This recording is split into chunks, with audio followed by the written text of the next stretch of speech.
I don't know if she's still alive or not. They've had her now for the past 24 hours. I'm equally uncertain as to the fate of her father, Professor Elliot. Both are probably dead. The odds are 100 to 1 I, too, will be finished before another sun rises. But tonight I'm going to try to fight for my life in those larger issues so perilously at stake, affecting all mankind. If I fail, as seems most likely, the consequences to humanity defy the imagination. As the only trained reporter who has been in a position to observe the terror from its inception, and as one of the few living humans who has actually met face to face a man from planet X, I will try to set down the strangest story a newspaper man ever covered. It began prosaically enough in a college observatory not far from Los Angeles. What is it? A new planet. For want of another name, at present we identify it as Planet X. It was first spotted some weeks ago, rushing out of space. Is this the reason Professor Elliot wired me to contact you? Have you known the professor long? Yeah, I was with the 8th Air Force in England. The professor was our chief meteorologist doping out weather for bomber raids. The British lent him to us. Good man, Elliot. Oh, the best. He and I became fast friends. He always said if he ever ran across anything of real importance, he'd give me a crack at it. Used to think he was kidding, but I guess not. No, I guess not. What's it all about, Doctor? The world, Mr. Lawrence, is now experiencing strange astronomical phenomena. Reports have come in from all over the globe of inexplicable objects being sighted in the sky. Surely you're not telling me a scientist like yourself believes such nonsense. No, I'm not telling you that. Well, then on what evidence do you base your statement? Unquestionable reports of trained observers. At first, this phenomenon seemed to have no particular focal point. It appeared at random here and there about the world. But about 6 weeks ago, tremendous concentration was detected over a certain section of the Earth. A particularly barren and isolated area. Bury? Yes, what do you know about it?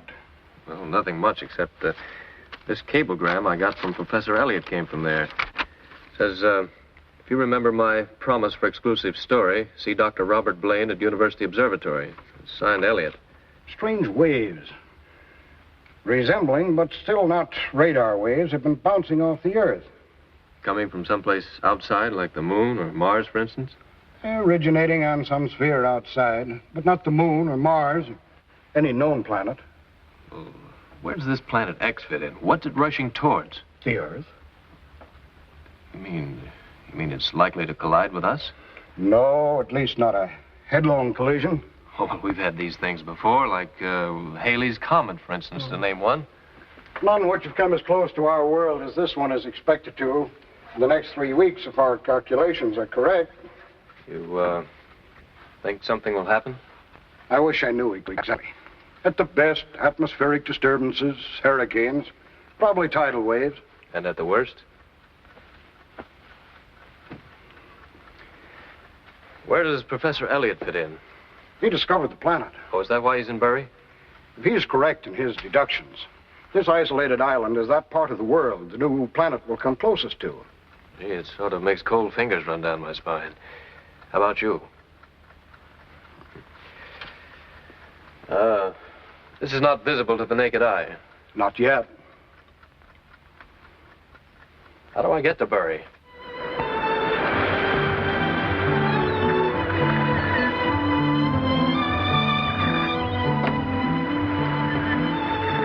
Here you are, sir. This is Bury. You know Professor Elliot? Aye, I've seen him once or twice. Where is he staying, do you know? Up at the Brock. Good evening to you, sir. Well, hey, wait a minute.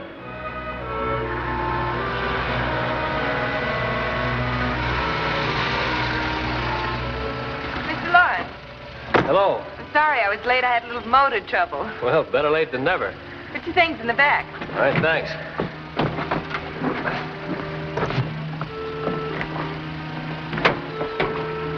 All set? Yeah, drive on, McDuff.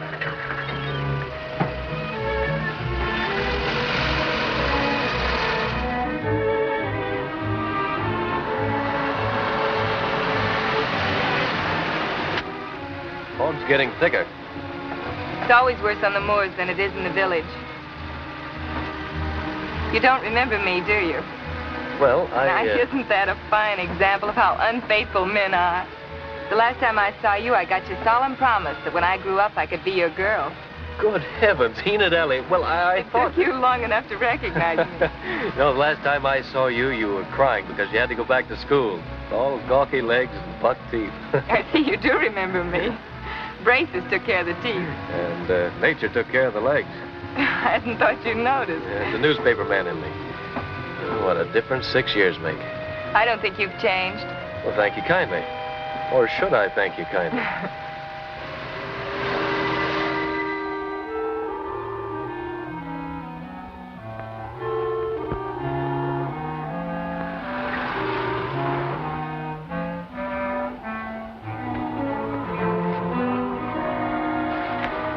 Thanks. Yeah. Hey, what did all this? Bombs? Father Time. It's been this way for centuries. Whoever built this tower up here at the end of nowhere? They call these towers Brocks. Originally built, local legend has it as a defense against the Viking raiders. Well, come on. As of midnight, the 13th of September, 1950, is Hello. as follows. John. Professor, it's good to see you. And you, my lad, and you. Hey, it's a cozy little place you have here. Serves its purpose. Oh, you remember Dr. Mears by any chance? Mr. Lawrence has forgotten. I forgive him. I doubt if he ever expected to see my face again. Frankly, I hadn't given it much thought. John and I are starved. I suppose you and Dr. Mears have already eaten. Yes, we had a bite. Take him down into the kitchen, my dear, and fix yourself something. It's just a tiny place right underneath here, but home is where the pantry is, isn't that so? That's right. Come along. Now, let us continue. 1950 as follows. What I lack in talent for cookery, I make up in speed. But I really do brew a fine cup of tea. Well, I hope so. How many of these rooms are there? This one's mine, and there's another one under this. Dr. Mears occupies it. No, thanks. You have some. Hey, how on earth does he happen to be here? Oh, you know Father, soft-hearted as a sponge. Mears dropped in on us 2 weeks ago. Pleaded he was ill and broke, and jolly well looked it, too. And because he was one of Father's old students. So he's here. Just dropped in? Mm-hmm. People don't just drop in here, a place on the edge of the world. I heard he was somewhere in Scotland. He's been in seclusion since that trouble he got into. I feel sort of sorry for him. No, you needn't. He should have gotten 20 years. He did go to prison for a while, didn't he? I was just a kid then. I trust I'm not disturbing you, Mr. Lawrence. Professor Elliot would like to see you upstairs. You go ahead, John. I'll be up in a minute, as soon as I put away these dishes. All right.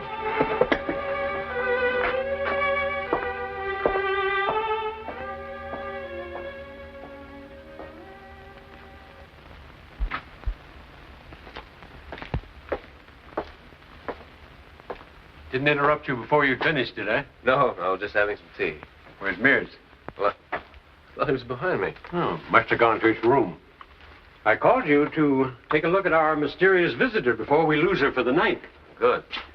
Fog's rolling in off the moors. Go ahead, John. Thank you.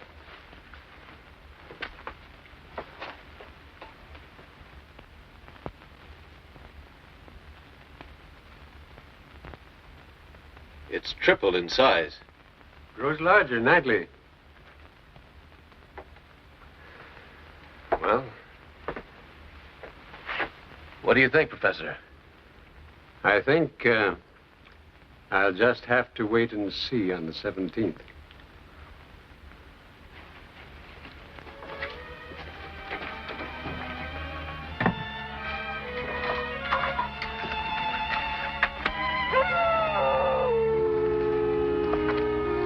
Stray dogs. Eerie place, these moors. They're wet, too. Yet they have a grim beauty of their own. That hot tea you drank should have warmed you nicely. Is that why the British drink so much of it? The climate? And because we like it. Hello, lightning. Storm brewing. I've heard that one may tell how distant a storm is by the number of seconds between the lightning and the thunder. True? Well, let's see. 1, 2, 3, 4, 5. 6, 7, 8. Must be in Chicago. No thunder. Oh, static electricity, maybe. At this time of year? Say, how's the view from the top of the rise? Pretty, if there's anything to be seen. Well, I'm sure of that.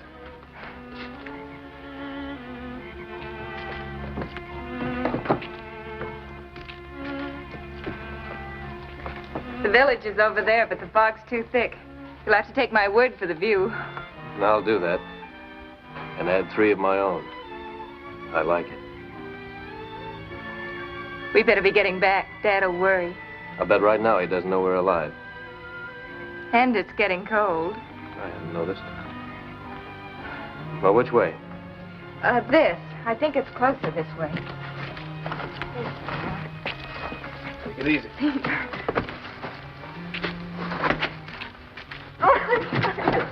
What on earth is that? I don't know. If I were mechanically minded, I could probably tell you. What could it be? That, as we say back in the States, is the $64 question. Well, careful, it might explode or something. Oh, it's not a bomb. At least I don't think it is. Besides, what would a bomb be doing up here? Fell out of a plane? Do any ever fly across here? The only one that's been anywhere near here in the past 6 months must have been the one that set you off the breakwater this afternoon. Well, your father will probably be able to tell us Oh, what it you is. could never carry that back to the Brock. It must... Ah! Nothing to it. The measurements are singularly precise. What is it? How does it operate, if it does or has? Well, you ask more than I'm prepared to answer. The theory might suggest that the inside is hollow, and it might have contained a propulsive element of some kind, a gas, perhaps. Look here. The metal is discolored, possibly from the generation of some terrific heat. It's fantastic. Professor, look. Interesting. That should work out at about 1/5 the specific gravity of steel. It could mean millions. Millions if that formula could be reproduced. Wait a minute, I don't know if I follow you. What do you mean if that formula could be reproduced? Where do you assume this came from? Well, my assumption may sound fantastic, may be fantastic for all I can say, but this object... Comes out of space? I could not deny the possibility. Do you realize what this metal could mean? It's harder than steel. It has tremendous tensile strength, and it weighs only 1/5 as much as steel. The man who controls this formula controls the industry of the world. Before you start spending those millions, Doctor, consider a slight problem. What's that? If the professor's theory bears any fact, you're going to have a little difficulty mining that metal, don't you think? I was speaking metaphorically, of course. You reassure me. Let us concentrate on this remarkable object. Father, it's quite late. The scale is delicate. It responds to a breath upon it.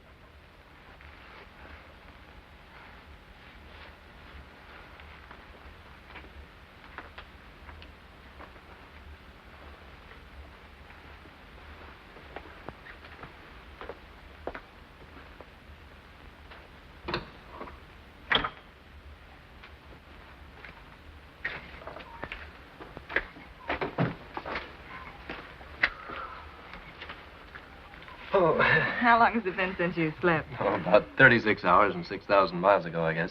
Would you object to sharing a bed with Dr. Mears? Oh, no need to inflict myself on him. I noticed an inn at the village. Well, just for tonight. Tomorrow I'll make Dad get rid of Mears. Not on my account, please. On my own. He upsets me. Now, we can't have you getting upset, can we? Where are you going? I'll drive you. Oh.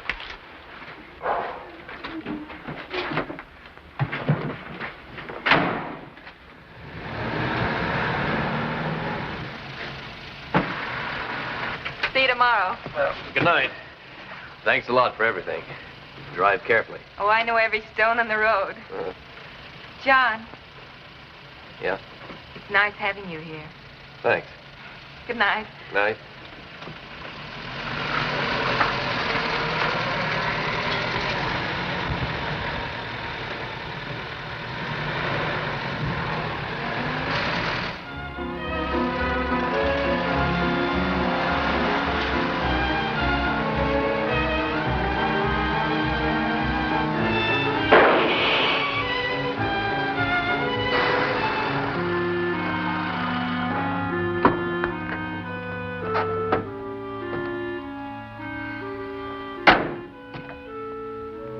Confound the luck.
The light flickered on and off. It wasn't very bright. A ghastly greenish color. When I got close to it, it looked like a giant glass ball, girdled with something like a steel belt. 3 of them, I think. When I got close enough to look in, there it was. It? What? That face, right on the other side of the glass, looking right into mine. I was terrified. Face? A human face? A ghastly caricature, like something distorted by pressure. I can't think how else to describe it. A horrible, grotesque imitation of the face looking right into my eyes.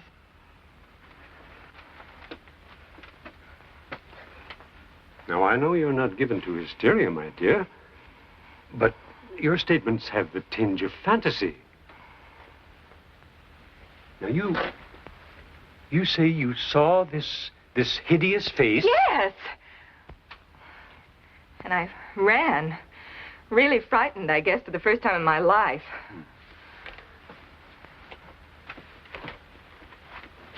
You're not going out there. I'd better take a look. You have a hot drink and get some sleep. I'll guide you. No, my dear. Don't argue. I'm quite all right. It was just the first shock. Now you've got me wondering just what I did see. I'm going with you. All right.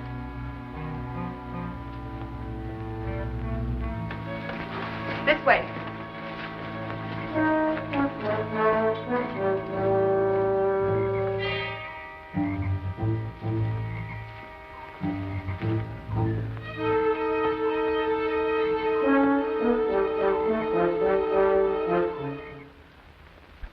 Where? Over the next rise.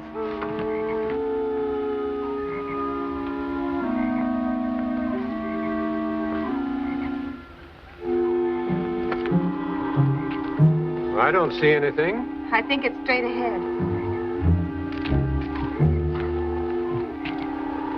Look.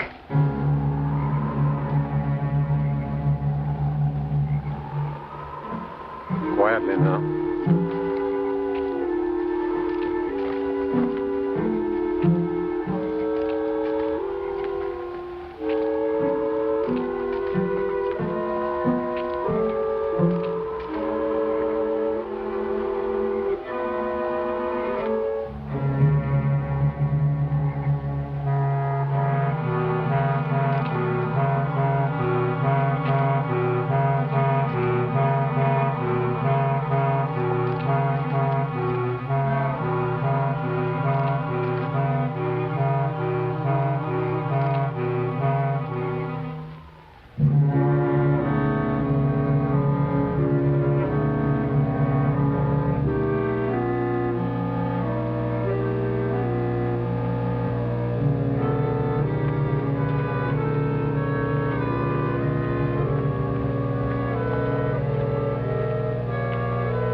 can't see much. No face, at least, certain of that. What is it? Yeah, obviously a creation of science. That's beyond question. But manufactured by whom? And for what purpose? Careful, Father. Look, the light went out.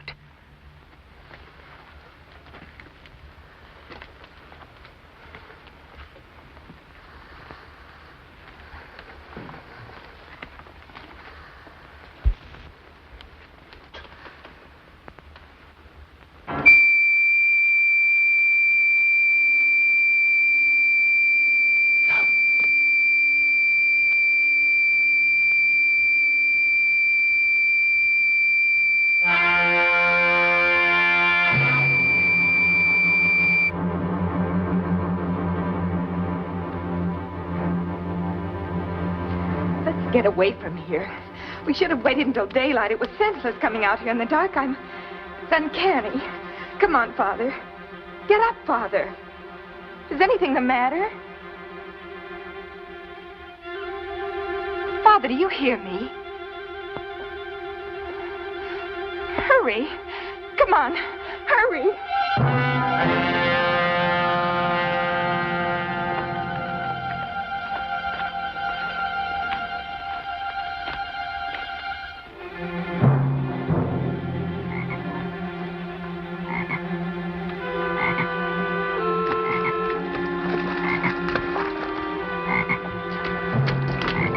Wait.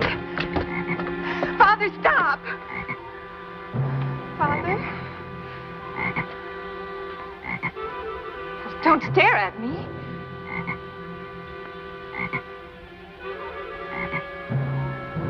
Come with me. Slowly.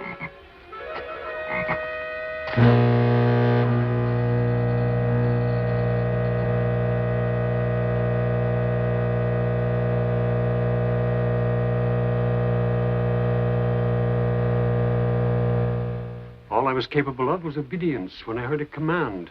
It was a complete paralysis of the faculties other than blind, slavish movement. Well, we seem to be confronted by a concrete menace. Willful. Hostile. Do you think, could it possibly have something to do with that planet?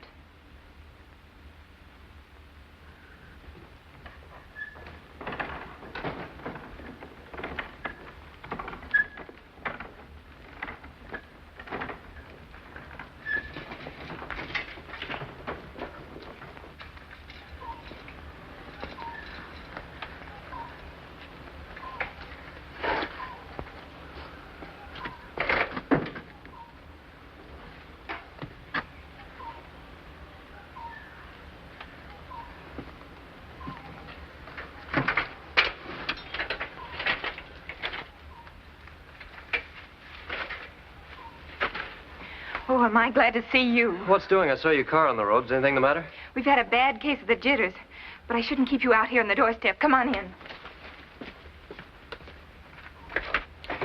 Well, your theory, Professor, is that these singular occurrences are in some way connected with Planet X. Have you a better theory to offer? No, but you'll have to pardon me if it takes me a moment to get my bearings. What do you think this is building up to? Well, I must confess I'm beyond my depth. We have but one theory to work on. In approximately 60 hours, the planet's orbit will bring it into its closest position to this world. And Bury will be the nearest spot on the Earth to the planet, and whatever and whomever is upon it. 60 hours. Don't you think we better notify the police? Well, what should we notify them of? Well, that ball out there, this gadget Enid and I found. And defeat everything that we've spent all these weeks in this forsaken spot to achieve, being overrun by the curious? Somebody's liable to run onto that thing out there. Oh, it isn't likely. This area of the moors is checkered with marshes. Many a straying farm animal has been swallowed up. This place has a bad name. The natives keep their distance. Where's this ball now? I'll take you. You can see it from the edge of this rock. Look.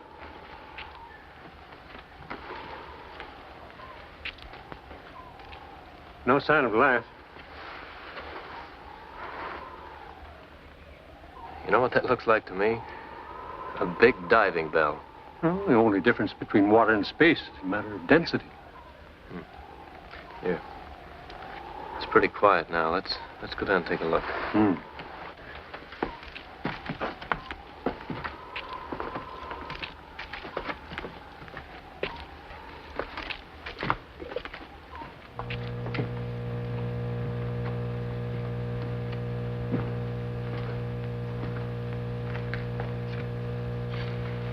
Yeah, that everlasting fog, the mistake for climate around here.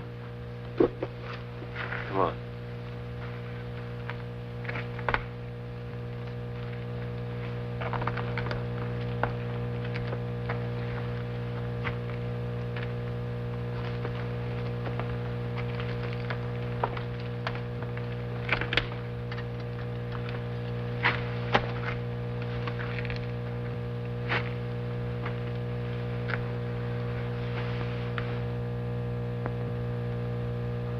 Glass? I wonder. Was my wife's. Diamonds cut glass. Not a scratch. Glass and practically any other substance on Earth. This must be tremendously resistant. I can't think of anything known to man equally so.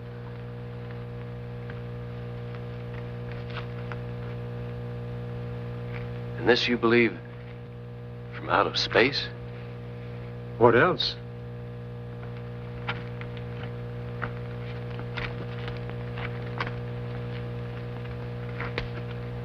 Well, what's the next step, Professor? Keep it carefully under observation until the 17th and find out whether it has any connection with what may or may not happen then. We better be getting back. We don't want to worry Enid too much. Quite right.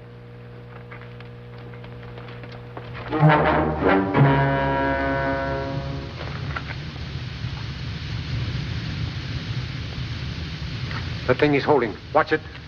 Don't move. If he doesn't take the idea and make a move for me, you run. Run as hard and as fast as you can and come back with help. Lots of it. You ever tried outrunning the speed of light? Well, here goes. This is a universal gesture. Maybe it'll work.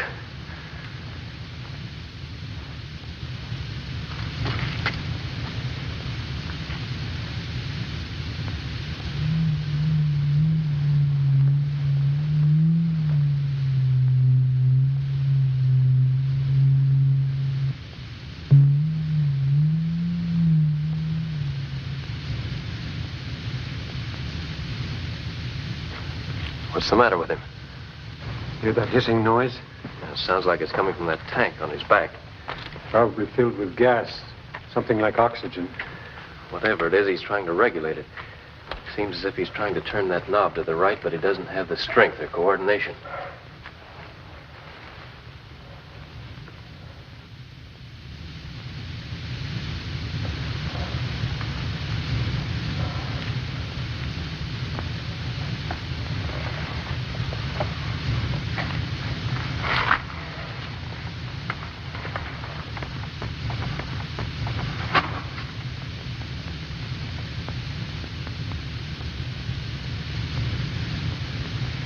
Decided we're friendly natives. We've got to find some means of communication. He's capable of sound. It may be an attempt to communicate. It seems hopeless, though. Looks as if we're up against a blank wall. Well, let's beat it back to the Brock. What, and leave him? Question is, will he let us? It's maddening. Here we have this astounding creature with his vast potential for fabulous knowledge to be given us, and we may only stand and stare at each other. Lawrence! Elliot! Oh, I'm getting primitive in my excitement. It's foolish of me. What about sign language? Shall I try it? Just don't alarm him.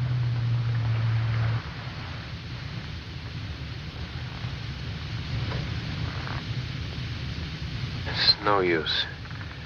Start backing up. If he makes a move for that thing in his holster, stop. All right. Back up.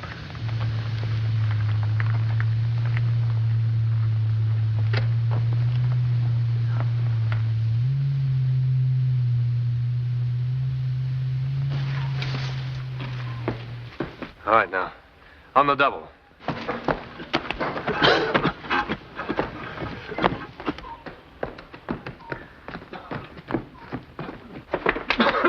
What's the matter? I'm all right. John, where have you been? I've been so... Haven't you?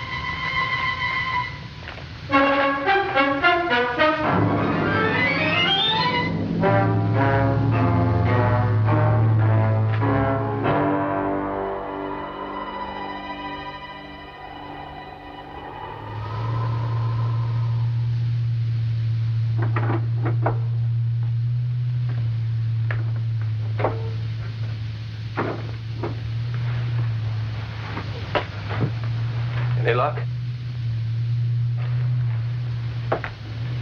Nothing works. He just keeps making that sound to everything we try to do. How's Enid? Did the sedative work? Yeah, she's asleep now. Good. We've got to reach him. You have found a means of communication, Doctor? Yes. What?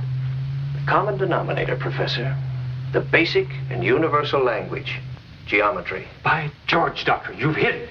If anything should warrant success, this should. Excuse me, Professor. You've lost me. I'm the shadowy figure in the left background with a stupid expression on his face. I don't get this mathematics. Well, there may be no scientific achievement without mathematics. In itself, it is the purest language of science. Now, this creature represents an obviously superior race of beings where science is concerned. To be able to land on the Earth from a planet whose existence was previously unsuspected. Well, I'm up to you now. If there's anything our friend here should be able to understand, and we might use as a bridge to reach him, it's this same basic language, geometry. Precisely.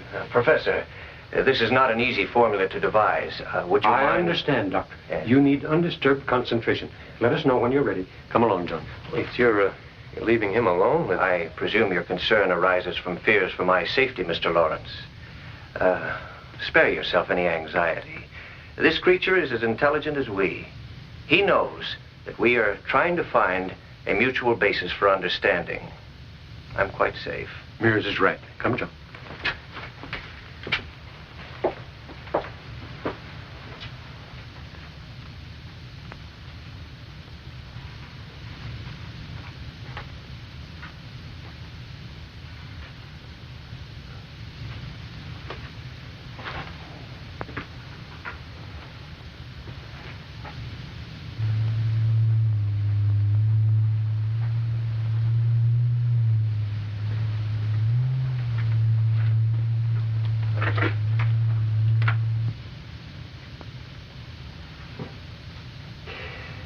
I'll have the world in my pocket. With your help.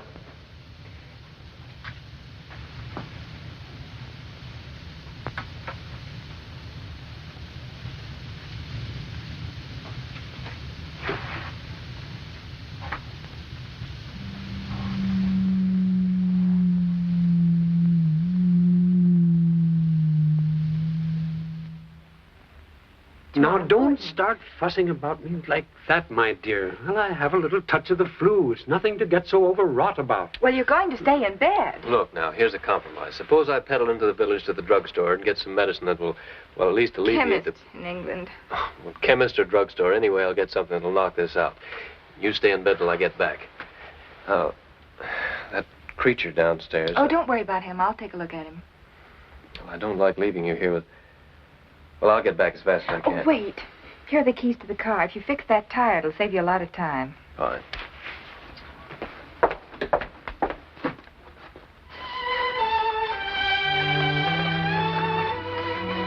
And what's over here now? Oh, morning, Constable. Isn't that Miss Elliott's car? Yeah, visiting her father. Ah, so you're the man from America. Yeah. Folks be saying none's our way up to the Brook.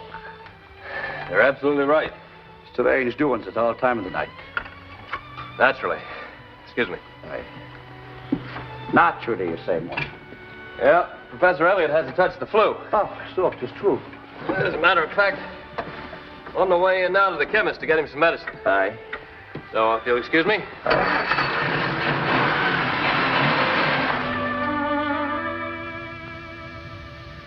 This shall be my secret.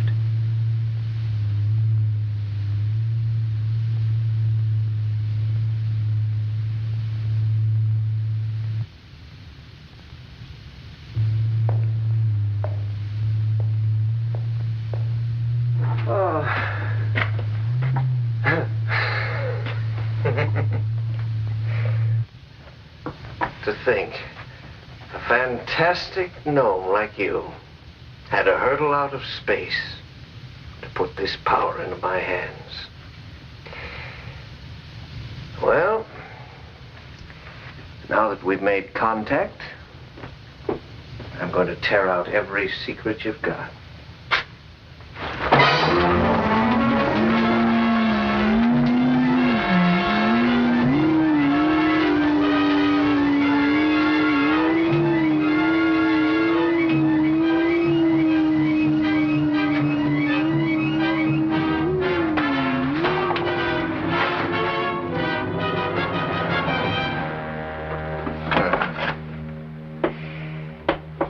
We're going to ration this, and you're going to start earning it. Dr. Mears?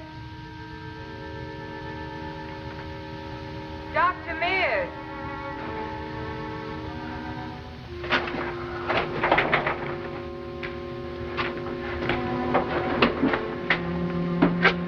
What is it? Father would like to see you.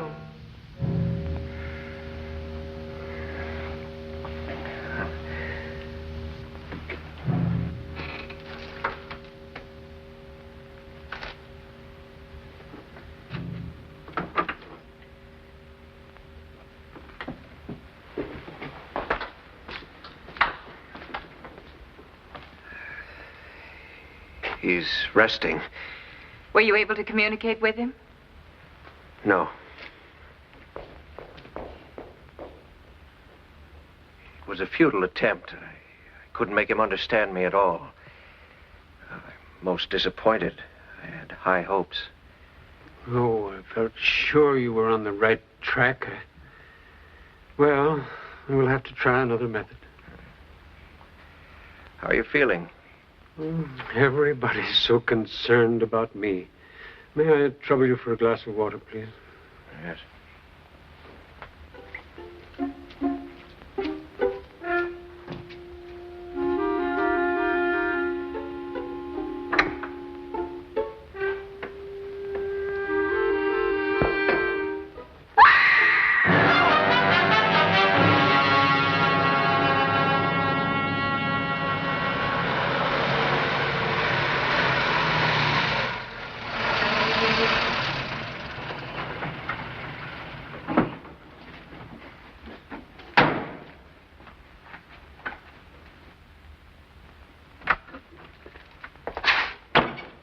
Got the stuff. Should have you up and around in no time. Where's Enid? In the kitchen.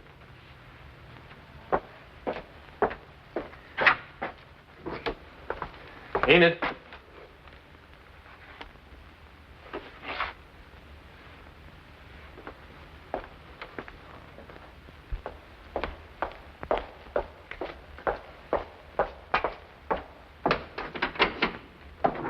Enid? Enid was gone. Had I sacrificed her just for a newspaper story? That was the thought which tormented me.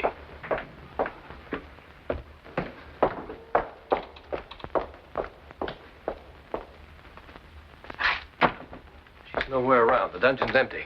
Empty? What happened after I left? Enid, he must have taken her with him. Come on. Where to? The sphere out on the moor. Where else would he take her? You got a gun, Professor? I have one. Well, bring it. Be careful, for heaven's sake. I'll go along with you. Now, wait a minute, Professor. Be sensible, please. You better stay in bed. We'll go out and reconnoiter and be back as soon as we can. Let's go. Well, the gun's in my room. I'll meet you out front. What did he do to him? Well, he was trying to establish communication. How? Well, yes, I know geometrically, but how else? Well, what do you mean? Well, did he abuse him, provoke him in any way? Well, there certainly wouldn't have been any sense in doing so. Well, I don't consider Mears a sensible man. He's an ambitious man, a brilliant man, an unscrupulous man, but certainly not a sensible one. But why should he be so foolish as to try to Well, jeopardize... he may have to answer for that one of these days. Here. Directions are on the bottle. You better take it and stay in bed.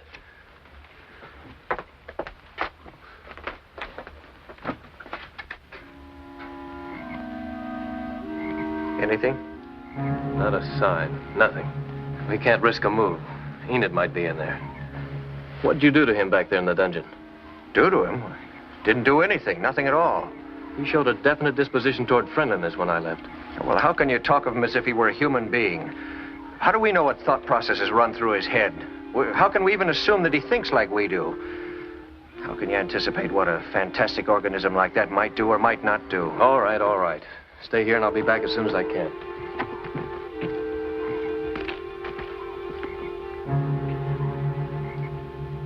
If anything should happen to Enid, I'll never forgive myself.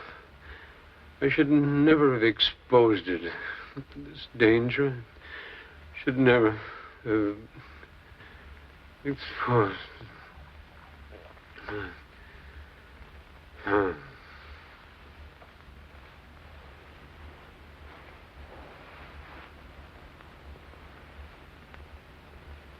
The night was haunted by terror and the sickening conviction that the man from Planet X had Enid powerless in his grasp. If she was to be saved, I had to think calmly. I checked off my resources. Help from the village? I dared not risk it with Enid a captive. The professor? Ill, helpless. Dr. Mears? Unstable, unpredictable. If I only were not so helpless before the voiceless threat of the unknown.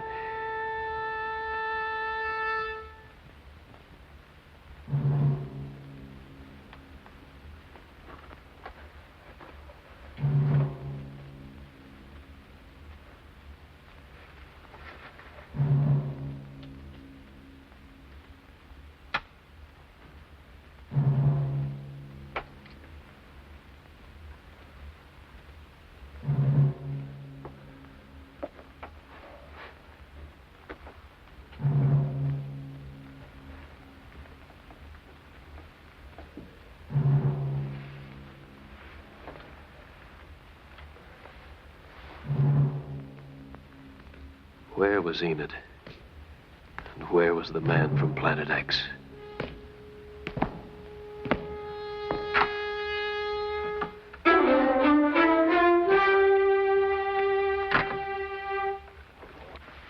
Good evening to you, sir. Good heavens, man, don't you knock? I thought you heard us coming up the stairs. No, I didn't. I didn't mean to frighten you, sir. And what brings you here? I would like to speak with the professor. Well, he's sick. He's under a sedative. What do you want with him?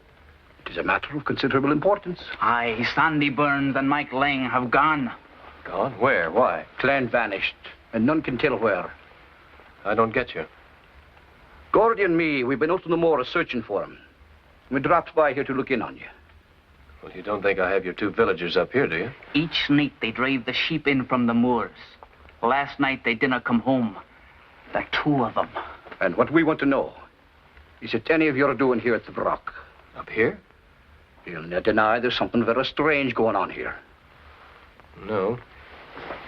I won't deny it. Something strange has been going on. I was right. Boogie doings. Aye. No. What exactly is the nature of this? Miss Elliot has disappeared. Aye, Miss... Look, no, she has no. Have you any idea as to where she could be? Yes, I have. But I can't tell you. And why no? You wouldn't believe me. I'll have to show you. Show me, is it? I'll try to explain on the way if your friend will stay with the professor while we're gone. Well, all right. But there'd best be no monkey business of a foreign nature. I'll go with you. And Gordy, Aye, Tommy? if I'm not back in a reasonable time, call out the village. Aye.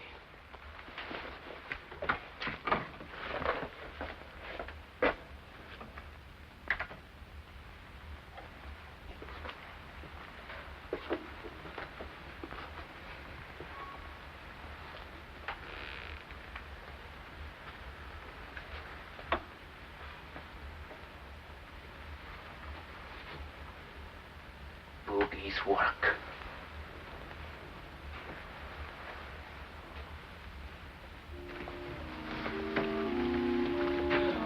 Iron they believe such clapper clawing. That's why I'm going to show you. It's that sphere which brought him out of space. Go quietly now. It's just over the next rise. Aye, it's daft you are, completely flummoxed. Or it is some American joke. Look, I don't enjoy walking out on these cold moors. Professor Elliot hasn't been living in that mouldy brock because he likes it. And his daughter hasn't disappeared as a joke. Aye, you make it sound very sober. It is a sorry part of the moors for honest men to be in. Come on, easy. Straight ahead now. Aye. I didn't see a thing. But this is the spot where I left Mears just a few hours ago. You tell me he's got a why, too. Mears? Mears?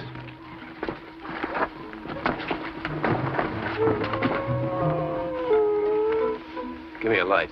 Aye. I didn't see a thing. There. You see where the brush is flattened? What's this? Mears' binoculars. Oh, come on. It must be I've been sampling too much of our good Scott whiskey. Finding a pair of glasses didn't mean or much. What about your two villagers who've disappeared? Miss Elliott, and now Mears.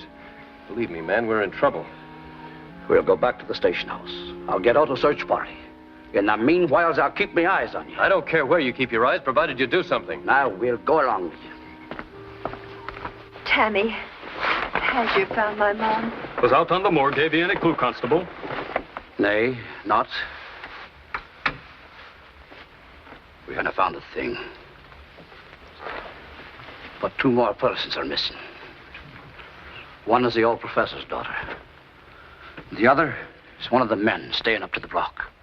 But don't you worry. We'll find him for you. Donald. Aye?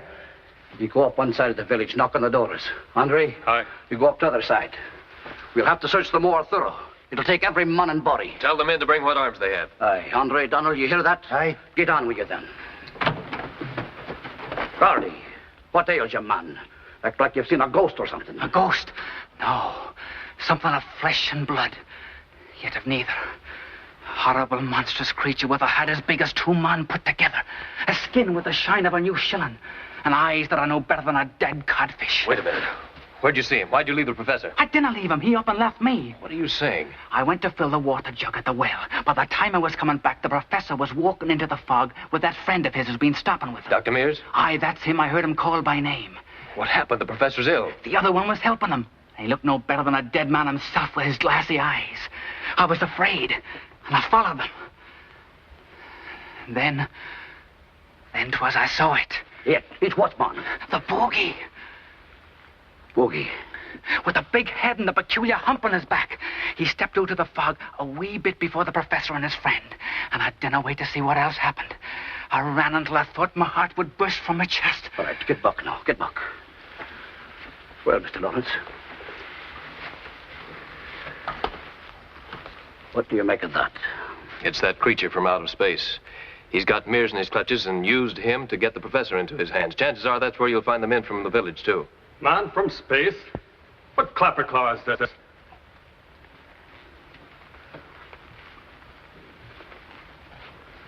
It is a fearsome visitor from another world. Is it complete that, you are, Constable?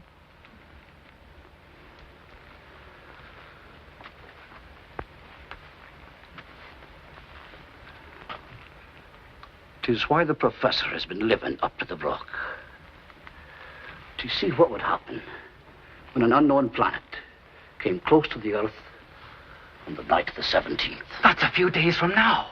Why here on Bowery? Because the professor's calculations told him this would be the area of closest contact with the planet. But the boogie. Does I know them? We have every reason to believe it is. Get a job here. Here. Wait, Joe. You're looking quite a panic. The masters and the children stay behind locked doors. You men.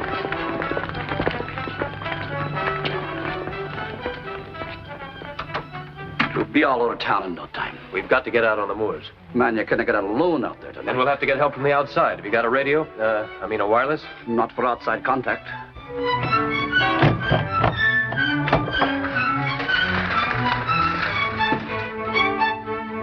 Call London. Tell them what's happened here and ask for help at once. Hello? Are you there? Hello? Hello there. It's dead. Now, let me try. Hello, operator? Operator. Hello. You had this trouble before? Only during climate disturbances and the like. There's no local exchange here, huh? It's over in the mainland. The wire goes across the bottom of the sea. Well, except for the fog, the weather isn't too bad. I can't understand it. Look, lend me your bicycle and I'll go back to the Brock. Maybe there I'll find something that, Well, who knows? Just a fine risk you'd be running. It's better than hanging around here just waiting. The bicycle's outside. Thanks. I'll be back in a few hours. You hang on that phone. Hey. Hello?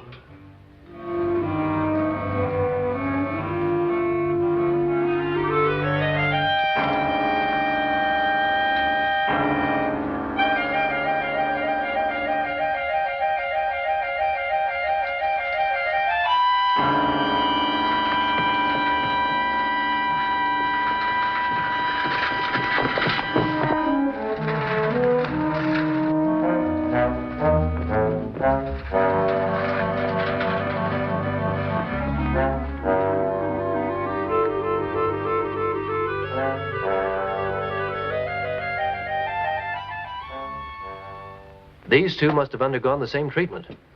You mean they were acting independent of their own inclinations and will? They were acting just like slaves and seeking other villagers to be enslaved with them. But for what purpose? Can't you see, man? He's building an army. An army? And if he isn't stopped, he'll have every man in this village to carry out his orders.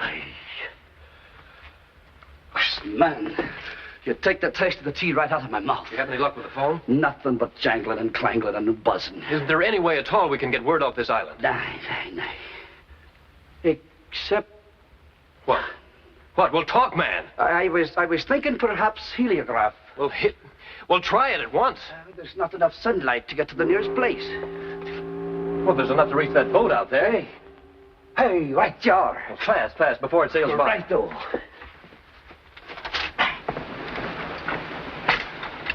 Hurry up. She'll be nosing into that fog bag in a few minutes.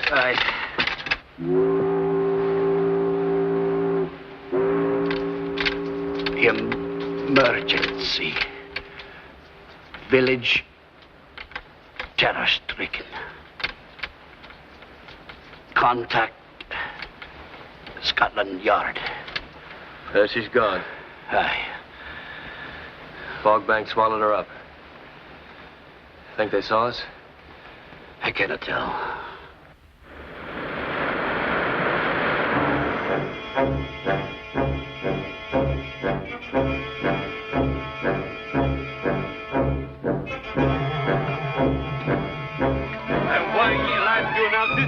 Oh, look here, lads. Let me go. This is no time for pranks. Lads, Walter, Rob, Christy, what I got into ya? Let me loose.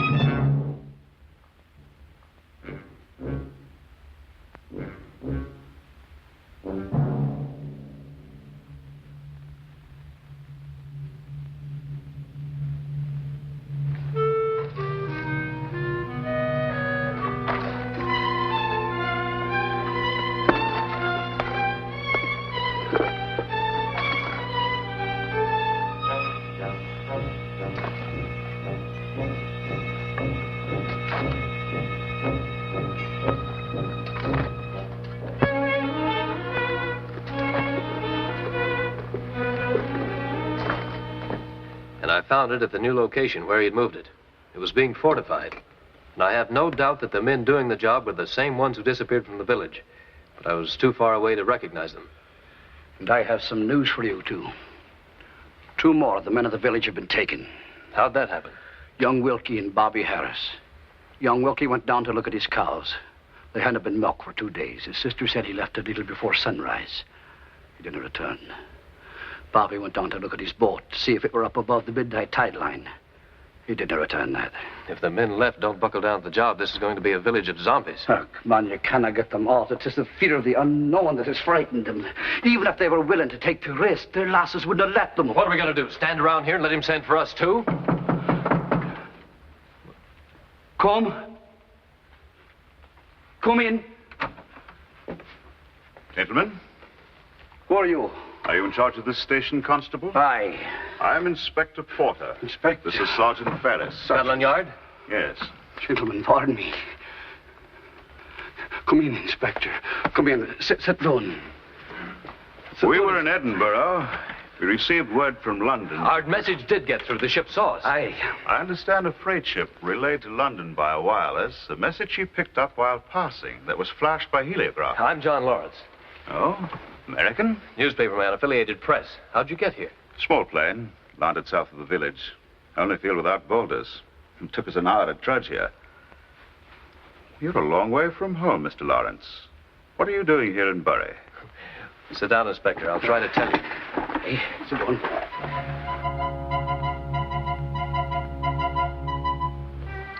Just how do you expect to cope with this situation, Inspector? Well, from what I've been told, I see only one way. A detachment of the military. That creature won't be taken. He'll fight. And all those people he's captured will die with him. Besides, how'll you get the soldiers here? The telephone's out. Our plane has a wireless. There just might be another way. Oh? What's that? It's now 9:30. I'll give you until 11 o'clock to try what you can. If you're not back by that time, we'll open fire. But you've got to at least give us time. By that time, your job must be finished. If it isn't, 11 o'clock, Mr. Lawrence. But everyone out there might be annihilated. Enid, the professor, the people from the village, Dr. Mears, everyone. Professor Elliott told you that planet would be within the Earth's gravitational orbit by midnight. The consequences of such an unparalleled proximity could be anything. None of us know what that enigma out on the moors might be planning. Aye, you're right, The professor's theory was invasion. We can't risk determining whether it has any fact. A planet of such size, coming so close to ours, might cause a disastrous atmospheric upheaval as well. Therefore, Mr. Lawrence, 11 o'clock. We dare not delay beyond that time. Do you understand? Yeah. Even then, we may be risking too much. All right. 11 o'clock.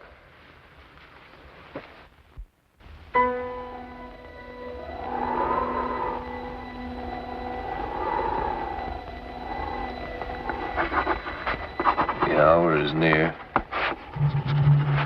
And man from planet X is waiting.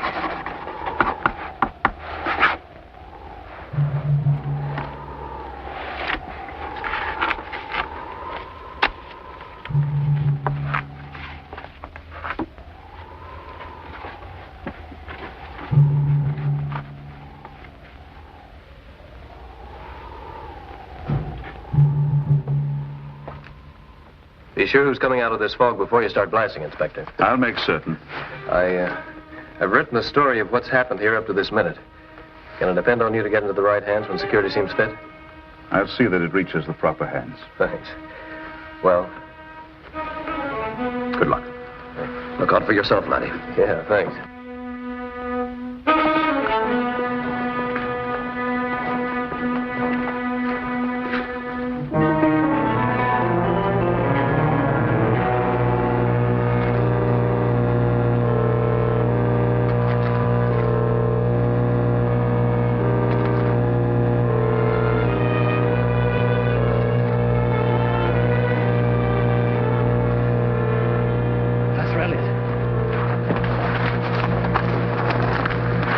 Professor Elliott. This is John. John Lawrence. Do you hear me? I hear you. Where's Enid? Where's Enid? Inside. What did Mears tell you when he came back to the Brock? Told me Enid had escaped and sent for me. Listen to me, Professor. Climb over this embankment very quietly and walk straight ahead. Climb over this embankment. Walk straight ahead.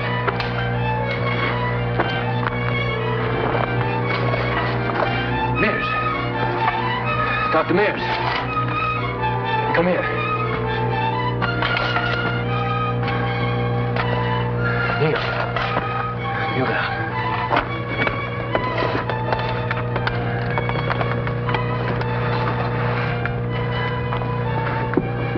You're able to communicate with the creature, isn't that right? Yes. You found out how to do it in the dungeon bag of the Brock. That's all? Yes. What's he doing now? What's his appearance here mean? He's establishing a wireless directional beam to his planet. At midnight, when the planet is at its closest approach to Earth, an invasion will be launched. Why? Why? It comes from a planet that's dying. It's turning to ice. If his people do not escape from the planet before it swings back along its route through space, they will be doomed. How'd they get so close to Earth? They managed to make the planet deviate from its natural orbit by scientific degravitation. What was that object Enid and I found on the moors? It was a magnetically powered rangefinder used to determine the composition of the Earth's atmosphere. It was sent out in advance of the spaceship for experimental purposes. And how does he keep you a slave to his will? By exposing us to a ray. He exposes us to it every few hours. Wait here.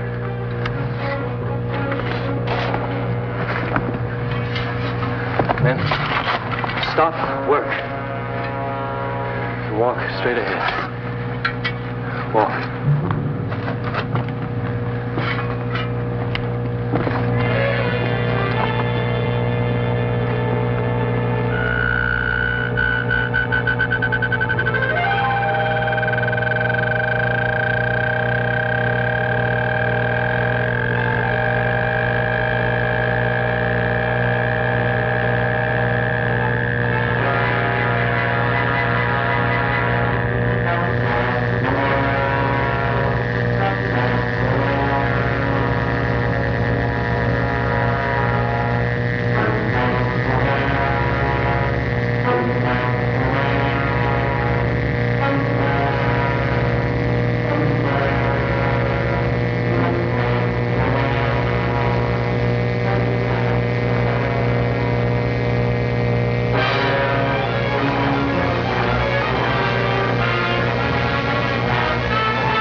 Enid! Come out of there. Mears, stand up. Up! Run, over this wall. Come down. Darling, it's me, John. Come on, we must hurry.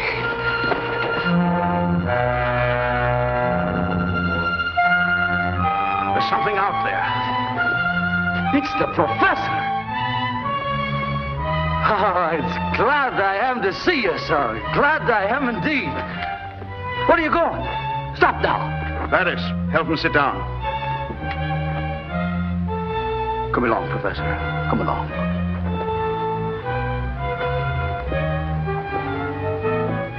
That's it, man. Sit down here. That's right, Professor.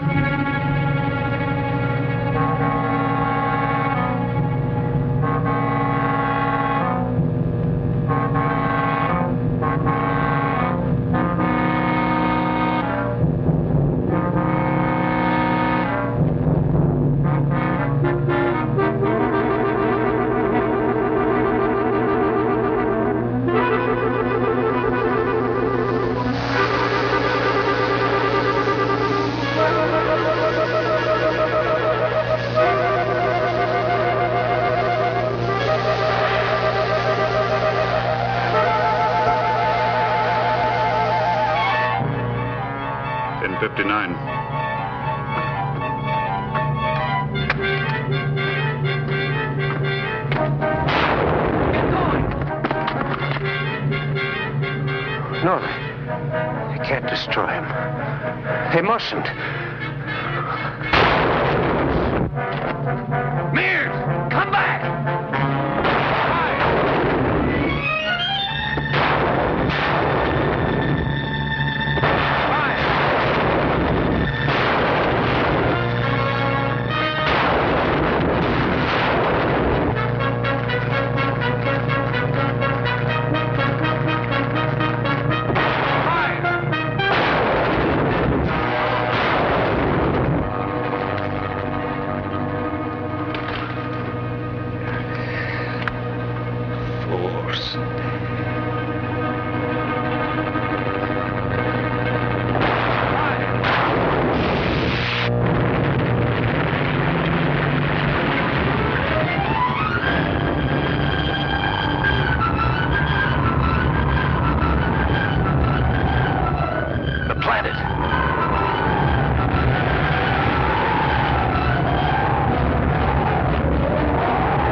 You're going back with Inspector Porter in his plane.